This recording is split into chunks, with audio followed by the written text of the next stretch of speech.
Hello, my name is Frances McGill, and in today's podcast, I will be talking about the appropriation of Black music, how it first began, and how today's music is a reflection of America's history. Black American music is American music, and American music is Black music. American music was created by Black Americans and stolen by white Americans.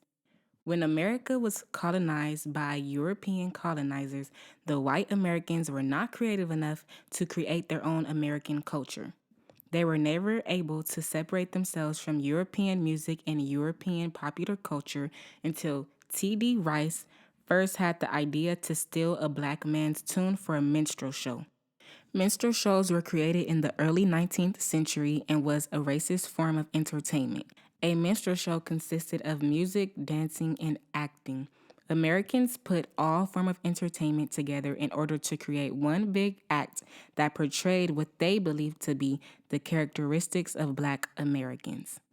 Minstrel shows were the most popular form of entertainment in the early 19th century. They were actually so popular that there were also Black Americans who participated in these shows. If any American wanted to be an entertainer, they knew that the best way was to enter minstrel shows. Like I stated before, America's very first minstrel show was created by a man named T.D. Rice. Allegedly, T.D. Rice heard a black man cleaning a horse in a stable. While this black man was completing his work, he was singing a tune.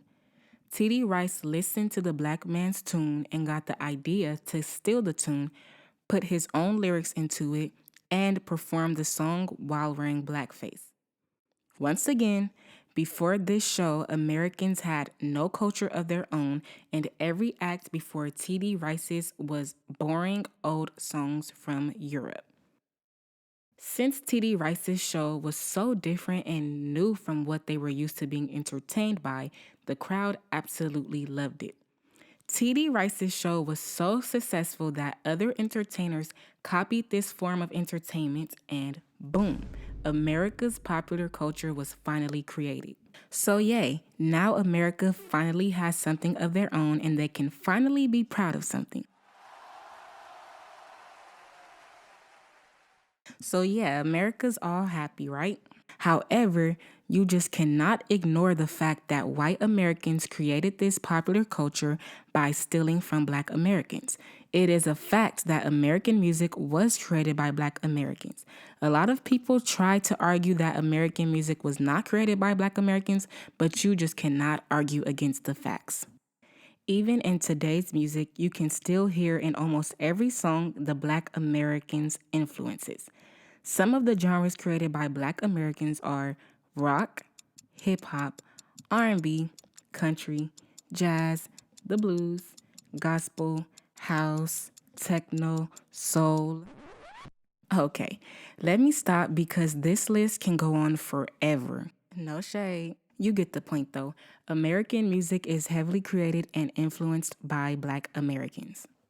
In episode 3 of the 1619 Project podcast, Wesley Morris described Black music as being the expression of a fully human Black self. In historical Black music, you can hear the struggle and agony that these Black artists had to go through, but you can also hear the hope of a better future. According to Wesley Morris, Motown Records is the single most important movement Black people have ever had artistically. Motown showed a different side of Black Americans that white Americans didn't think existed. The expression of Black glamour, of Black self-confidence, and of Black self-reliance. Black American music can be described as the instruments used, drums, horns, guitars, and keyboards, and it can also be described as the experiences, both painful and good, that Black Americans faced historically and the struggles and movements of Black Americans today. No matter how hard other people try to steal and appropriate Black music, they just can't. They can try, but they cannot supply the same soul, experiences, pain, and hope that most Black artists can naturally. For example, yacht music is a style of music that is heavily influenced by Black music styles. You can hear the influence of gospel, jazz, and the doo-wop style of singing in yacht music. So you have the vocal growls, the choirs, the jazzy pronunciation of words, but without the Black artists. This is what we call appropriation. Many artists don't even realize that they are appropriating Black culture because Black culture has been American culture since the beginning of America. So, next time you hear a song, listen for the influences of Black culture. And when you hear those influences, realize the pain, struggle, and work that Black artists had to go through in order to pave the way for American popular culture to exist. Once again, my name is Frances. Thank you for listening to my podcast. I hope that you were able to learn something. Goodbye.